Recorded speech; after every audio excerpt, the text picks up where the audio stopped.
একটা ব্যাপার হচ্ছে ফ্র্যাকচার, হাত ভাঙা, ধরুন হাতই ভেঙে গেছে। তো এই হাত ভাঙা নিয়ে আমরা সাধারণ লোকের মধ্যে একটু গেছিলাম, আমরা তাদেরকে জিজ্ঞেস করলাম যে এরকম হাত ভাঙলে আপনারা প্রাথমিক চিকিৎসা কি দিতে পারেন। সে হাতের কাছে গামছা থাক, কাপড় থাক, তাকে সুন্দর করে বেঁধে চেপে বেঁধে এই অবস্থাতে ধরে তাকে এ করে একটু গলার সঙ্গে তাকে সেট করে নিলাম, নিয়ে তারপরে তাকে আমি ডক্টরের কাছে নিয়ে যাবো। ওটা ভিজে জল দিয়ে ওটাকে চেষ্টা করব, বরফ দিয়ে চেষ্টা করব যাতে না হাতটা যন্ত্রণা হয়। সেক্ষেত্রে অবশ্যই হাতটাকে তুলে বেঁধে দিতে হবে, হাতের মধ্যে বরফ অবশ্যই লাগাতে হবে, আইস লাগাতেই হবে। ধরুন হাত ভেঙে গেছে, যেই পোর্শনটা ভেঙে গেছে, যদি ফোর আর্ম ভাগে তার তলায় একটা কিছু দেওয়ার চেষ্টা করবো যাতে কিনা মুভ না করতে পারে আর কি।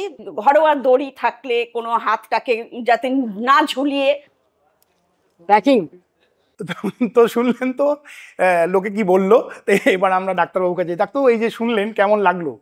বিভিন্ন লোকের বিভিন্ন ওপিনিয়ন আছে নিঃসন্দেহে, কিন্তু সেটা দেখুন মেডিকেল বেসড হওয়া উচিত, যেটা আমরা সাধারণ লোককে গাইড করব। তাহলে ফ্র্যাকচার হলে কি করব? যেটা ইম্পর্টেন্ট দেখুন, মানে সাধারণ লোকের ক্ষেত্রে আমি বলবো যে ধরুন রোড ট্রাফিক অ্যাক্সিডেন্ট, ঠিক আছে, একটা বাইক ধাক্কা মেরেছে, আপনাকে রাস্তা থেকে সরিয়ে নিয়ে যেতে হবে, আপনাকে একটা প্রপার প্লেসে রাখতে হবে, একটু আপনার অ্যাক্সিডেন্টের একটা ট্রমা আছে, একটু মুখ চোখে জল দেওয়া হলো, একটু খাওয়ানো হলো, ঠিক আছে।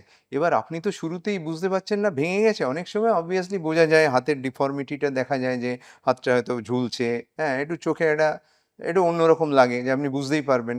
সোয়েলিং দেখুন সঙ্গে সঙ্গে হতেও পারে, নাও হতে পারে।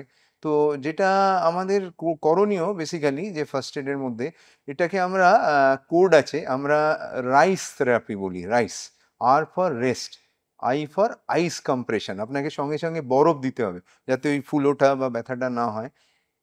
সি ফর হচ্ছে কম্প্রেশনস বলে, অ্যান্ড ই ফর হচ্ছে এলিভেশনস, ঠিক আছে। এলিভেশনস মানে হচ্ছে যে আপনার হাতটাকে তুলে রাখতে হবে। এবার আমার ক্ষেত্রেই ধরুন যদি কনুই ফ্র্যাকচারটা বলি, তো বেসিক্যালি ওই সময় কি হয়, একটা 90 ডিগ্রি পজিশনে হাতটাকে রাখা উচিত, ঠিক আছে। তো আমরা যেটা দেখি অবভিয়াসলি, যে ধরুন ফ্র্যাকচার হয়েছে, সেটা তো আপনি সঙ্গে সঙ্গে একটু ইনিশিয়াল মানে ট্রিটমেন্টটা যেটা বলে যে রিসাসিটেশনসটা করার পর আপনি ডাক্তারবাবুকে দেখাবেন, কাছাকাছি যিনি রয়েছেন তিনি একটা এক্স-রে করতে বললেন, সেটা ধরা পড়লো কোন ধরনের ফ্র্যাকচার। আপনি তো জানেন অলরেডি গোটা শরীরে প্রায় 206টা হাড় আছে, সে মাথা খুলি থেকে আরম্ভ করে নাক থেকে হাত পা সব জায়গায় বোনস রয়েছে, হাড় রয়েছে।